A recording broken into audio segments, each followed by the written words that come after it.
Marc Benioff is the founder, chairman, and co-CEO of Salesforce, the guy who practically invented the cloud and made his shareholders fortunes in the process. In addition to being a big-time philanthropist, Benioff's a believer in business as an agent of social change. Just yesterday, he published a new book, sold out already, called Trailblazer, The Power of Business as the Greatest Platform for Change. And earlier, we got to talk to him about it. Take a look. Marc, you are comfortable talking capitalism, and we're going to talk about that, but I want to talk about Joelle for a moment. I want to talk about your father for a moment. That's his terrific mom. I want to talk about your grandfather. These were your inspirations. Aren't they why we are here today? You know, I think for all of us, our families are, of course, you know, our core values. And for me, I was fortunate to have a family that was incredibly committed to civil service and improving the state of the world. And my grandfather certainly was a huge part of that. I wrote about him in the book. In fact, our San Francisco Chronicle just published a number of photos of me with my grandfather I didn't even know existed. And he was a huge influence on my life, always reminding me to do something for somebody else. Right, and did develop BART, which is still the greatest transport system. He developed BART, right. Bay Area Rapid Transit, and that was his idea, which was to have a monorail system, you know, like Disneyland, in San Francisco, on all 9 counties, wrapping it, and this amazing, like, spaceship-like monorail station next to City Hall where he had his office, because he was a supervisor in San Francisco for over a decade, in addition to being a great trial attorney. So he had a huge vision for our local community. Next in your life, Steve Jobs and then Larry Ellison. 2 polar opposites, I would say, both very influential in your life. Both, by the way, they were very close friends, and Steve Jobs had a huge impact on my life. Unexpected impact, because I would have dinner with him and he would say, "Hey, come and see me, we need to talk." And I was in my 30s, I'm starting my company. I was super cautious because I was afraid of him. I had worked for him, you know how it is, we were first boss. I held him in such high regard and such high esteem, I still do. And he gave me invaluable advice. He told me, be mindful, project the future, think about an application economy. Paid off incredibly well for me. At the same time, you started a company after the journey there. In 1999, most people were out to make quick money. They wanted to sell their company, bring it public, and cash in. You were immediately about using it as an important platform for change, but also one, determined to be able to give back when everyone else was taking in. Well, I can give gratitude to Larry Ellison for that, because after working at Oracle for 10 years, I was pretty burnt out.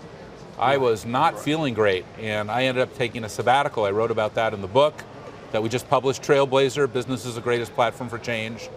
And Larry said, "Marc, take a sabbatical." I went to India. That's where I got some great advice, which was to think about other people while you're building the culture of your business. And I decided to do that when we started Salesforce now 21 years ago. Well, there are a lot of points to the book, of which I felt the trip to India, the time off, all these things are great lessons for everyone who's trying to lead a better life, not just about trying to figure out capitalism. But you said that capitalism, as we know it, is dead. Who killed it? Capitalism is dead. We need a new capitalism. We need a new sustainable, fair, a more equitable capitalism. We need a capitalism that values not just shareholders, and of course, I love shareholders, but as important, stakeholders. A capitalism values stakeholders. Who are your stakeholders? Your customers, your employees, your partners. In San Francisco, it's our homeless. You know that. You were there with me walking the streets. Right. It is our public schools. It is our planet. We have many stakeholders, not just shareholders. Your shareholders, I believe, let you down on a very important non-acquisition. Before we get to it, what does the phrase "big man down" mean? What it means is my shareholders are a key stakeholder. They're a critical part of how we run the business, and I listen to them. And even though I can be a visionary and see where things are going or see incredible potential, I'm also guided by my shareholders. It's one of the reasons why we have consistently improved our gross margin. But you're avoiding because they've asked for that. You're avoiding the issue. Was there not some sort of karma, some sort of superstition when you fell down on the way to figuring out or solving the idea of buying Twitter? I was on my way to this incredible meeting, 2 meetings actually, to get the money to buy Twitter, and it was with the bond companies, and they ended up giving us great ratings, so they didn't know that my leg was gushing blood. and I had ripped my Achilles, I had ripped my meniscus, and I had, on the way in, fallen on the pavement, and it probably was an omen, right? That the shareholders were not going to be happy. They may have created it or given me some energy in that direction. Stock plummets to 16 after all the buyout talk is done. What a market at 28. You would have crushed it. What a great way to figure out what people are doing. Don't you regret it? I mean, come on.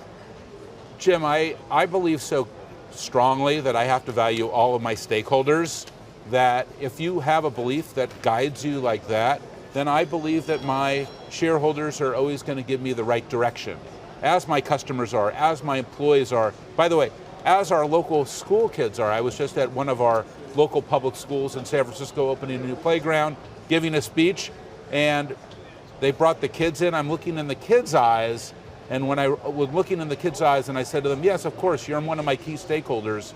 I have to be thinking about you. We're the largest employer in San Francisco. Are our local public schools not our key stakeholder? No, I agree, and I know that you have influenced me to do that. Thank you. I thank you because you did. You adopted a local public school. Yes, I did, because of your mantra. I which thank I you think for is doing others. that. Absolutely. Every CEO can adopt a local public school. Actually, everyone can. All right, Business Roundtable, the majority agree with you, but there's also such a thing as greenwashing, which means that they are taking the view that they should care, but then they don't do it in deed, just word. Where is the Business Roundtable in your mind? And how about all these executives who claim to be taking in other stakeholders, but really are just same old, same old? The Business Roundtable, which is the CEOs of the largest companies in the world, have said exactly this. The purpose of a corporation is all stakeholders as important as all shareholders. That trying to choose between the two is a false choice. That is what we think. When you talk to Alex Gorski, the CEO of Johnson & Johnson, who's the chairman of the Business Roundtable, this is his mantra. It comes out of the credo of Johnson & Johnson, but not just them, also JP Morgan Chase, IBM, all of the top companies in the world, they're all pivoting to the new capitalism about stakeholders. Last night, Democratic debate. The Democrats, they seem convinced that the evil might be Amazon. Evil might be Facebook.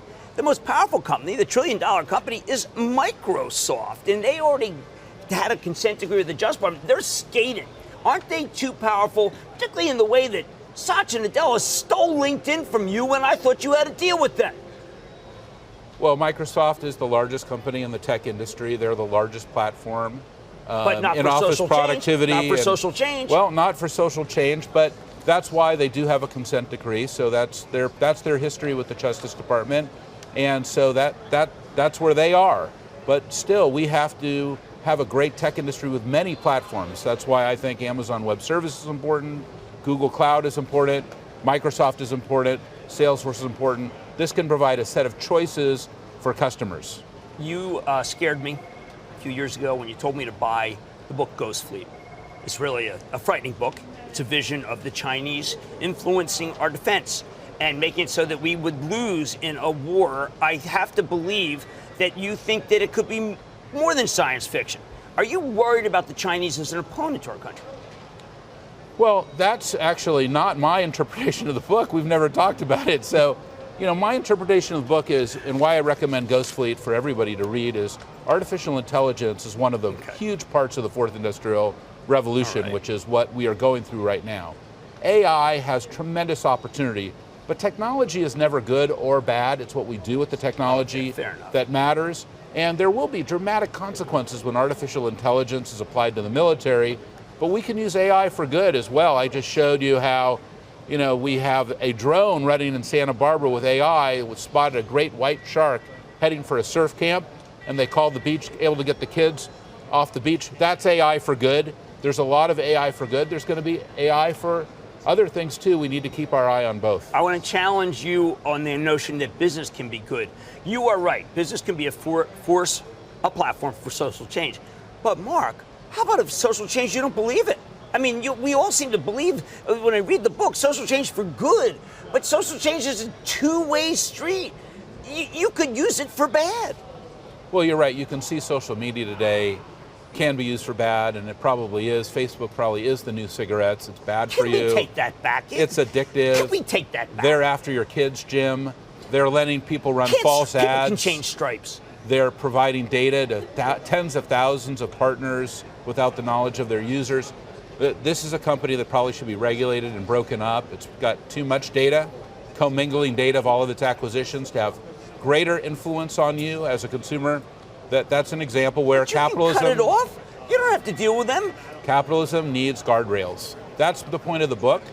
That's a very important part of the future of technology as well. But if you open that door, then you have show trials of executives. Last night they talked about a show trial of Alex Gorski. Alex Gorski, you and I both know, has saved more lives, is deeply committed to stopping suicide among veterans, and he gets mentioned last night as someone who should be prosecuted. You could go wild with this stuff about business. Jim, this is why we have antitrust authorities worldwide and embedded in every major government agency to keep an eye on these things. Government has to do what it's going to do. This is also what the SEC should do. The SEC can modify its regulations. I wrote about this in my op-ed on the New York Times on Monday, and say, hey, tell us who your stakeholders are. Tell us how you're managing your business, not just your shareholder return. Tell us what your stakeholder return. Salesforce already publishes its stakeholder return. All companies can do that easily now. You are the co-CEO. Does a co-CEO have time to, in your day, and I know your schedule, apologies to Lynn up front, does a co-CEO have time to run for president? Don't dodge this. My whole book is about how business is the greatest platform for change, because I believe that the work that I do as a CEO and as running Salesforce, and that Salesforce can have the power. I could never be a politician. I will never run for office, but I do know how to be a tech CEO. I do know how to build a business on all stakeholders. And what I want to do, Jim, is influence everyone from the intern to the CEO to the great, industry reporter, that they can all be platforms for change and that we can all improve the state of the world. All right. Well, I want to tell everyone they should. I mean, I've got pages, but my old friend Monica Langley helped you write this. She did a fantastic job. This is a read that is as tough as I ever read on some executive.